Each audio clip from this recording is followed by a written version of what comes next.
What's going on, everybody? My name is Mezariah, and I am here with another video. So, today's video is going to be about Raven Simone, or Raven from Nestle Raven, not actual Raven Simone, but Raven Baxter. Let's say that Raven Baxter, and I wanted to get into the spiritual implications of Nestle Raven and her visions and her life and what was it, what it what was her life comprised of, and how she dealt with things, and how she got to certain points in her life, and how it reflects in her life spiritually.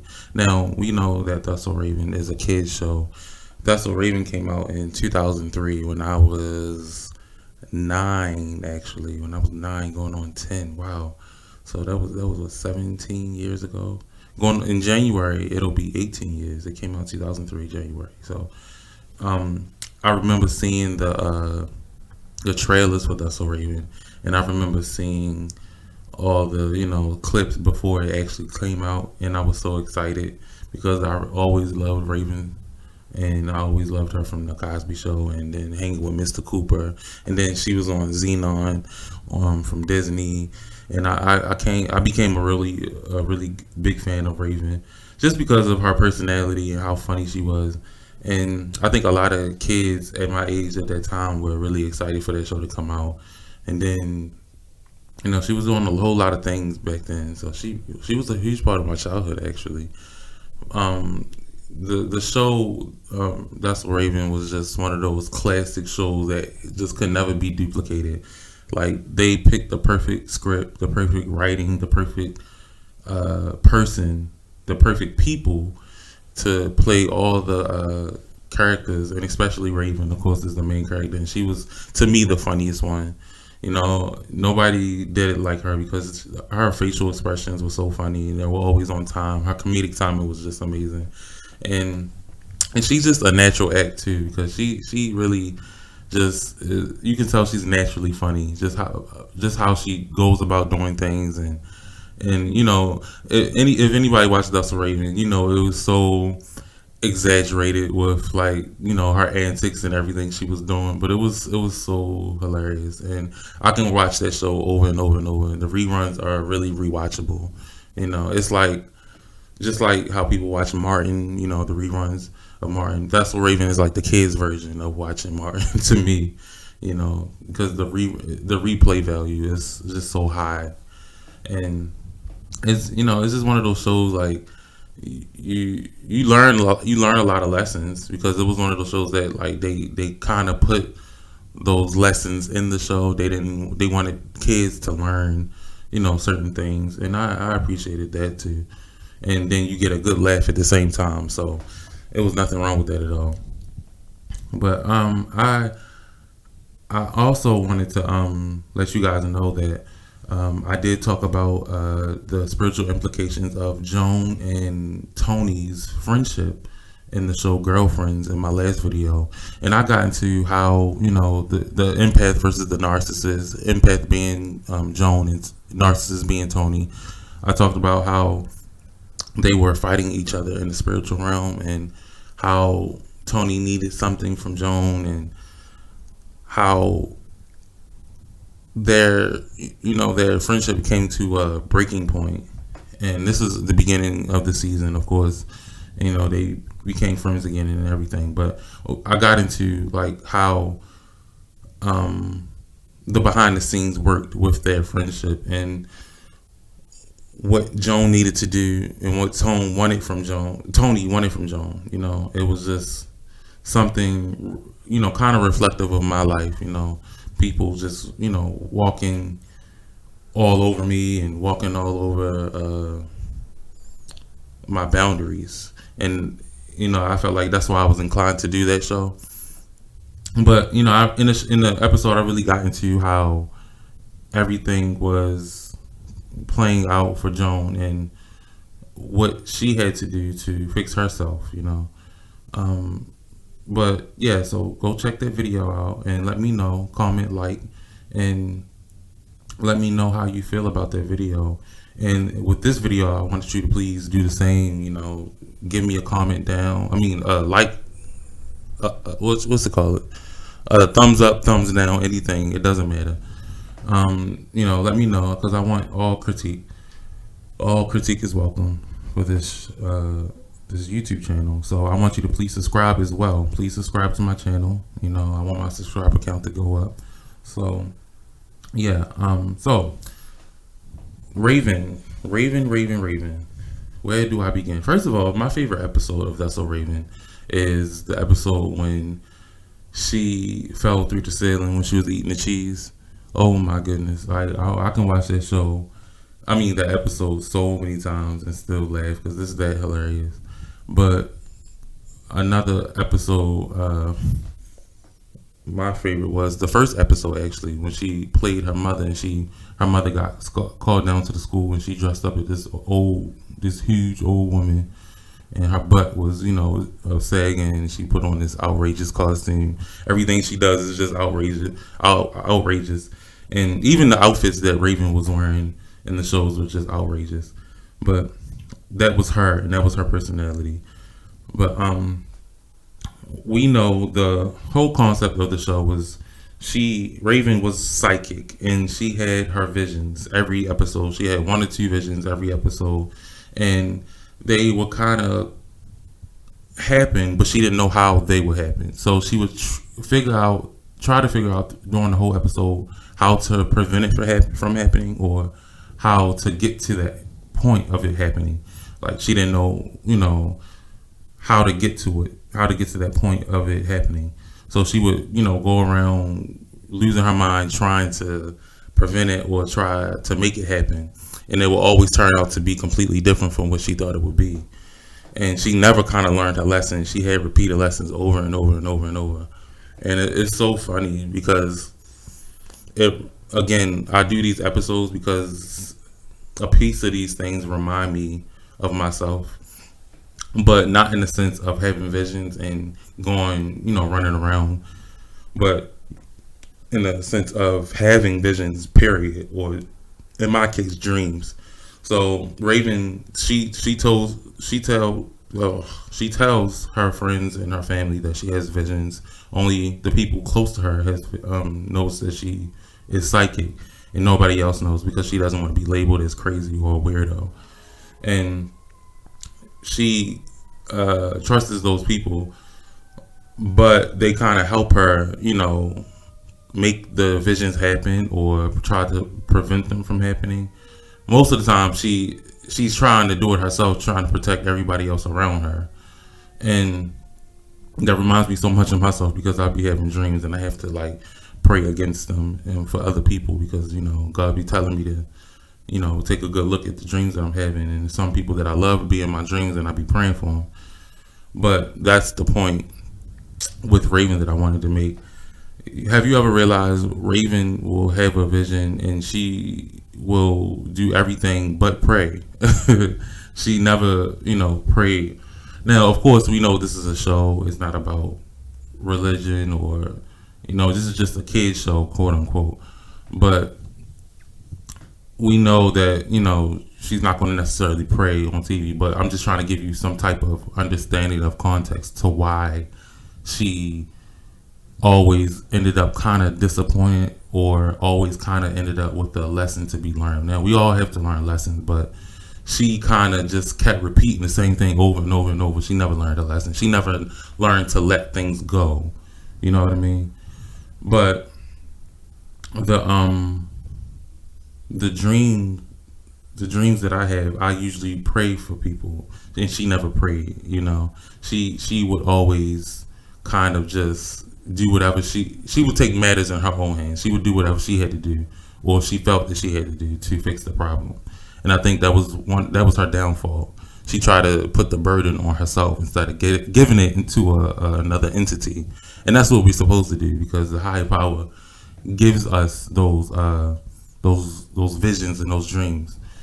Now, we all know that psychics is not a thing of God. When you call yourself a psychic, you're dealing with familiar spirits and you're dealing in the occult, and you're not using God's gift right. So most of the time, psychics are actually prophets. They're supposed to be servants of God. And that's the crazy thing about it. They're supposed to be servants of the Most High, but they're using their powers or their gifts in the wrong way. Prophets and psychics are, I don't want to say one and the same, but they're the same, but they're on opposite ends of the spectrum. If you understand what I'm saying. So like empaths and narcissists are on opposite ends of the spectrum. So a psychic would be a narcissist in this case, and then the prophet would be an empath. Prophets, they go to God for their authority. They go to God to get answers, and they try to figure it out through holy scriptures and all of that. Now psychics, they call up the dead. They do different rituals, and you know what I mean. They do certain things that are not of God, and that's what Raven was doing.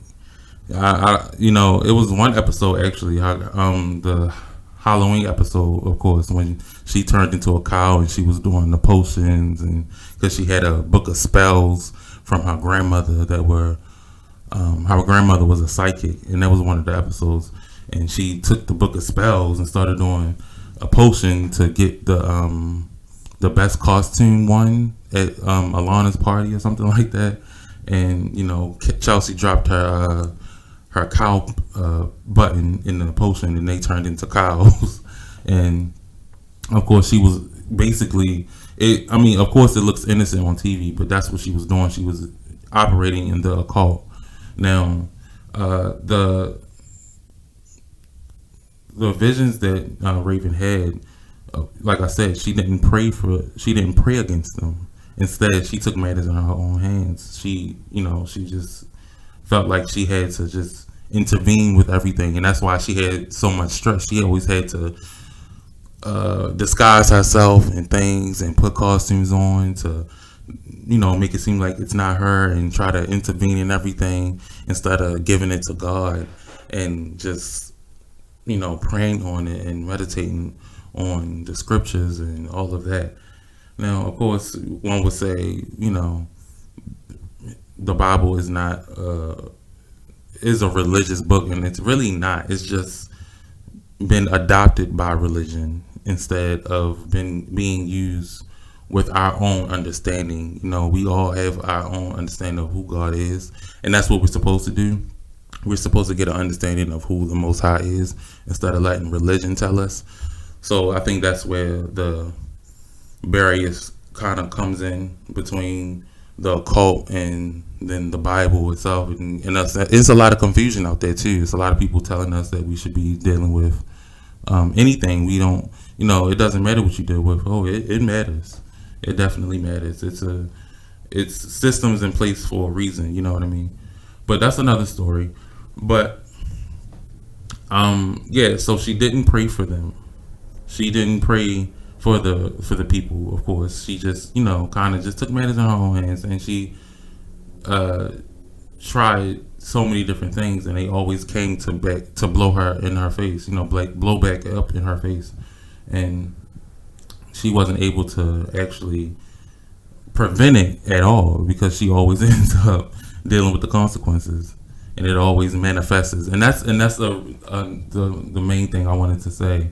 That's Raven has access to the spiritual realm through her vision. She has access through the spiritual realm. So anything in the spiritual realm that you don't know, and for anybody that doesn't know, when something happens in the spiritual realm, it's going to manifest in the physical, and that's what happens with Raven on an occasion. She has visions, and she is a straight. Her visions were precise. They weren't like full of symbols and things that you had to figure out. She literally had the exact same vision, and they will come true.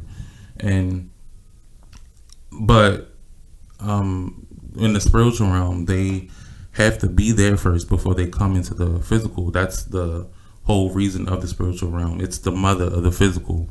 So even when you dream, when you dream and you have a dream full of symbols and riddles and things that you can't really figure out, it's still going to manifest into the physical in a different form. You just have to kind of figure it out for yourself.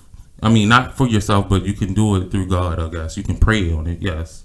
So, um, the spiritual realm consists of a lot of different things. So, like I said, her having access to the spiritual realm, it she that's what a lot of people uh, didn't understand watching the show. Even though, of course, I didn't understand at some point because I was young when the show came out. But when she would have visions, she was in the spiritual realm. That's her having access to another dimension, and people didn't realize that. And they didn't. They back in those times, back in '03, people didn't really think too much of the spiritual realm and all these other things of outside of the world. We were kind of more so grounded in the physical. So Raven is supposed to be a prophetess. She's supposed to be going to God for her answers. Instead, she kind of just relies on her own understanding, and that's really a good point because God tells us to not rely on our own understanding. We have to go through Him for answers because the world is a rabbit hole. The world is a mystery. We never really know what things really mean, how they truly play out. So she was supposed to be praying and even fasting for her friends. If you want even a bigger understanding of what she was supposed to be doing with her gift, she's supposed to be, praying and fasting to break those covenants, because whenever she had those visions, those were covenants being made, via the spiritual realm. And she was supposed to, do what she's supposed to do through God's authority. But of course, she went through her own understanding and tried to stop it by her own means. And that's what we call a God complex. We try to take everything on, and I've been there myself. We try to take everything on ourselves and try to exclude God out of the equation, and God will humble us every time. And that's what Raven got. She got humbled. She learned the lesson every single time. And it was an episode when she even used her gift as an actual psychic on the show because she wanted to meet this guy. And Raven was always googly eyed over guys, Devon Carter and all those other guys that she used to have crushes on. And she used her gift to, try to I wouldn't say lure him in, but she wanted something out of it. It was times when she definitely used her gift for her own gain. But what people don't realize, though, even though she is a psychic, and I think anybody that's a frequent dreamer is most likely a prophet. Anybody that's a frequent dreamer or anybody that has visions, to some extent, they are a prophet or a prophetess. And I think people that have these dreams or visions, they have all had their stories where they have dealt in occult, because when you are dreaming so frequently, you want to know what these dreams mean. And sometimes you don't really know, if you go to God for it, especially when you don't have a strong relationship with God. You like, well, what do I do? Do I go to God? Do I go to a psychic? Do I, how do I get an understanding of what these dreams mean? You don't even realize that you can interpret your dreams or visions through biblical references. And that's what a lot of people don't, but the Bible is coded. That's what Revelations is all about, because the Revelations reveal what is hidden, and God said He'll reveal to His prophets before He lets the world knows anything. But that's what Raven was supposed to be doing. She's supposed to be going to God for what she needed. But like I was going to say, God knows your heart. He sees your heart. And Raven has, most of the time, she has pure intention. She wants to help people all the time. She doesn't want anybody to go through any type of hardship. So anytime she has a vision of her friend, she'll try, and if it's a bad vision, she'll try to protect her, protect their feelings. Like she had for one episode, which was one of my favorite episodes, was when she dressed up as Chelsea's statue, and she had a vision of her breaking Chelsea's statue, and she basically thought that Chelsea would think that she did it on purpose because Raven didn't like the statue, because the statue was actually a statue of Raven but as an actual bird, because her name was Raven and she was made into a bird, and she didn't like it. And Raven did that high pitched squealy voice when she starts to lie, and Chelsea had asked her, did you like it? And she was lying because every time she lies, she does that voice. But to make up for what she did by accident, because she broke the statue on accident, she actually dressed up as the statue and looked exactly like the statue and stood at the art museum as a art piece, and she stood completely still the whole time she was being critiqued. The art piece was being critiqued, and of course Chelsea didn't even know it was Raven, and she stood there, for hours for her friend. But that just goes to show you the extent she would go to protect her friend's feelings, because clearly she knows how it feels, because anybody that would go to that extent knows how it feels to be hurt, in a sense. Of course, they never really, dug into Raven's past. They never really, got deep into what she went through, I guess, as a kid or anything.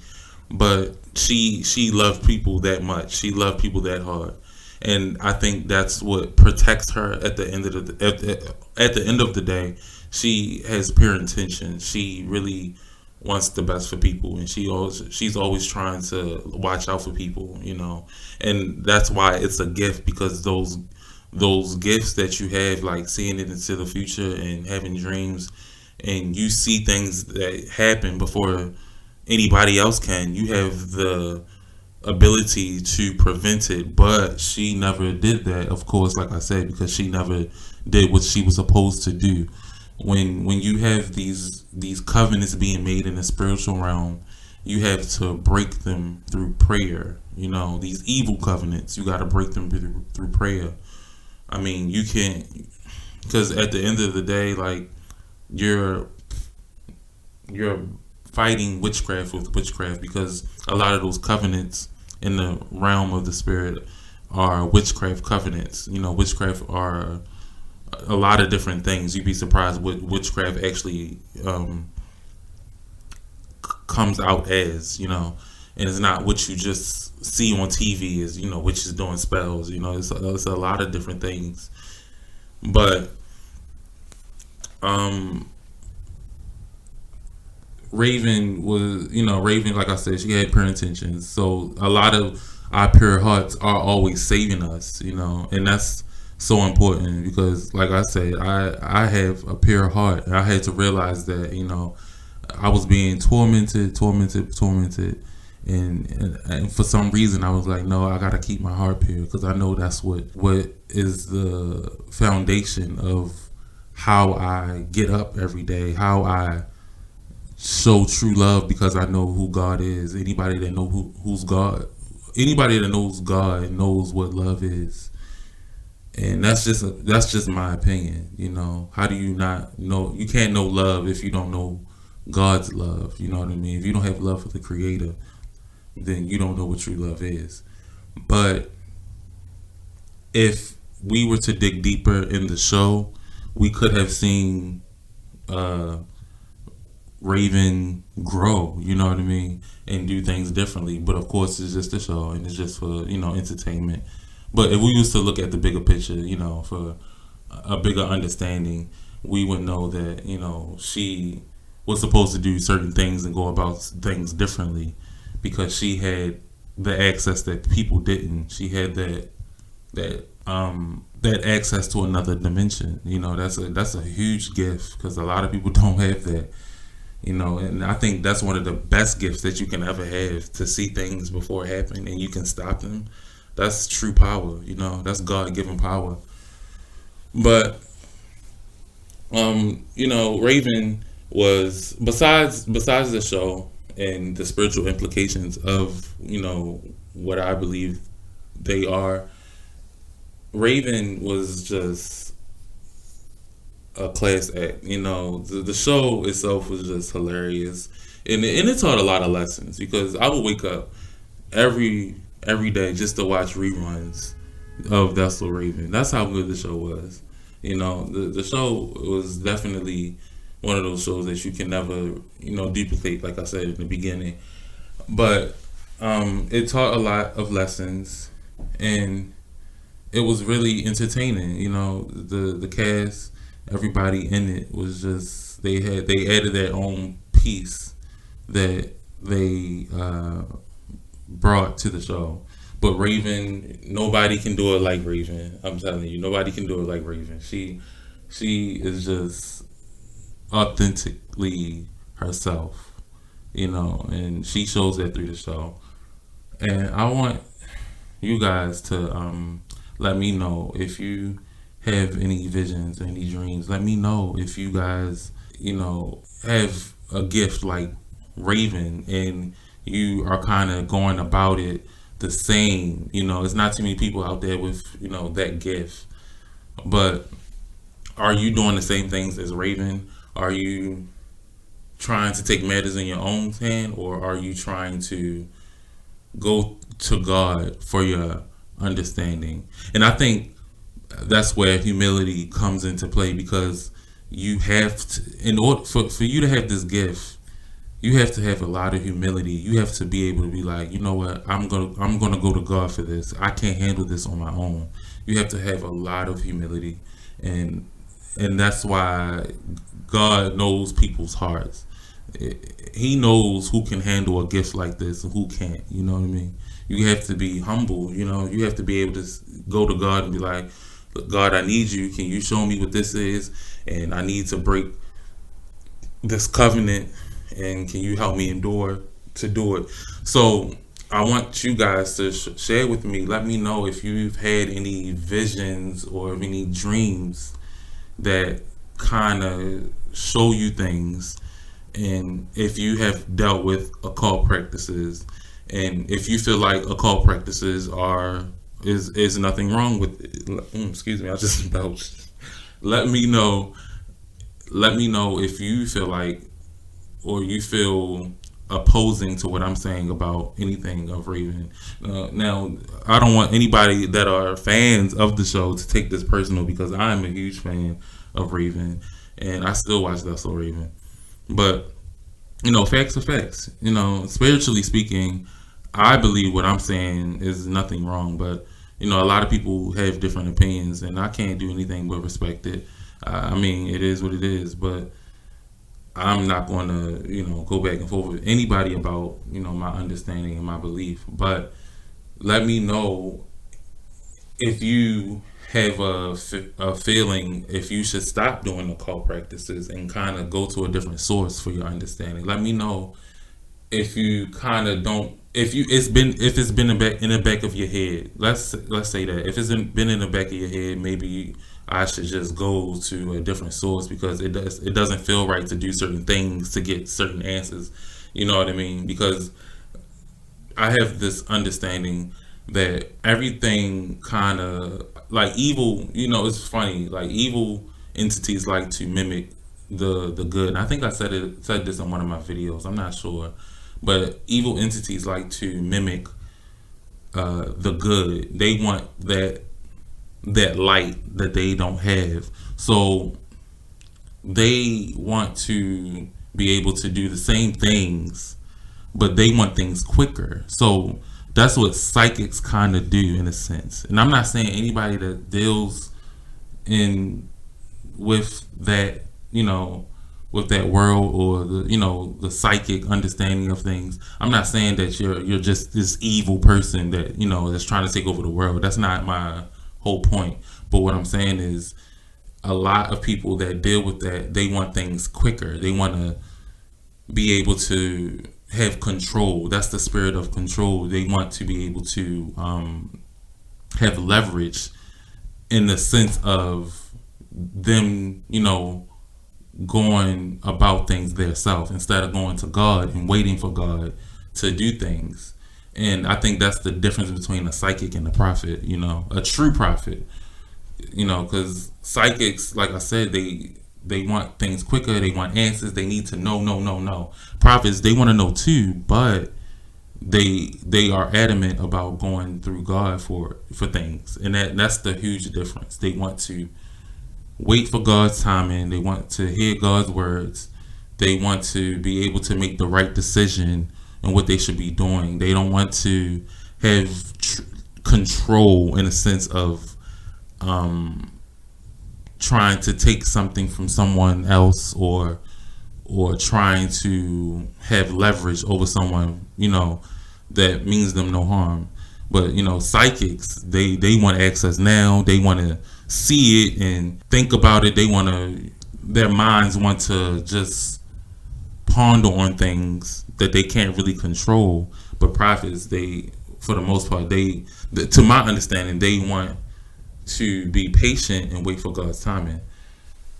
But let me know, guys, and that's all I have to say. I hope you guys enjoy this video. Let me know what you think, and give me any type of critique you need. Show me what I should work on. Show me anything that you feel like I should be talking about. Give me some new ideas. That's a good one. Give me some ideas of what I should be talking about, because I'll do the research and I'll give a talking point on something, and I'll lay it out for you guys. Let me know. Give me some ideas of what I should be talking about. And till next time, guys.